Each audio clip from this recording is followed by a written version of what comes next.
యేసు క్రీస్తు ప్రభావము ఎంత గొప్పగా ఉంటుందంటే, ఆయన ఒక్కసారి భూమిని తాకి వెళ్ళిపోతే ఈ పక్కకు ఒక కాలం పరిగెత్తుంది, ఆ పక్కకు ఒక కాలం పరిగెత్తుతుంది. ఇది ప్రభు కాలం అని పరిగెత్తుతుంది, ఇది ప్రభు ముందు కాలం కదా అని పరిగెత్తుతుంది. ప్రపంచవ్యాప్తముగా యేసు క్రీస్తును ద్వేషించేవారు అందరు కలుసుకొని, ఎందుకురా మనము క్రైస్ట్ అని పలకాలి, బిఫోర్ క్రైస్ట్ అని పలకాలి, ఆఫ్టర్ హిస్ డెత్ అని పలకాలి, అంతేనా?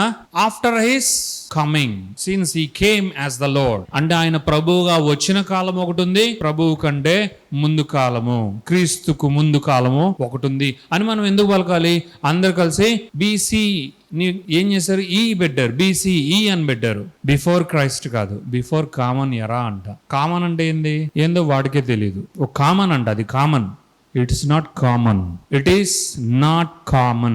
It is supernatural. It is not the common thing. It is not a common thing like a human.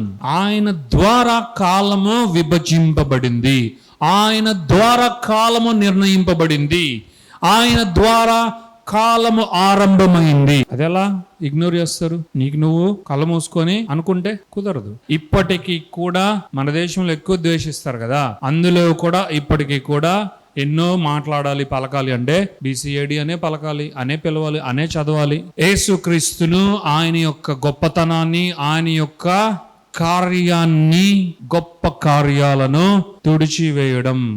తుడిచిపెట్టడం సామాన్యమైంది కాదు. అది అంత ఈజీ కాదు, అది కుదరదు. ప్రభావం అని ఎందుకు చెప్పాను అంటే, ఇంత ద్వేషిస్తున్న ఈ యుగములో, ఈ శకములో, ఈ కాలములో మనం ఉన్నా కూడా మానవునిగానే చాలా మంది యేసుక్రీస్తును కన్సిడర్ చేస్తారు కదా. అలాంటి దీనిలో కూడా స్టిల్ యేసుక్రీస్తు number 1. It is Jesus, it is Christ Jesus, it is only Jesus. And his name stands strong, stands fast as the most influential even amongst the ungodly, even amongst the heathen.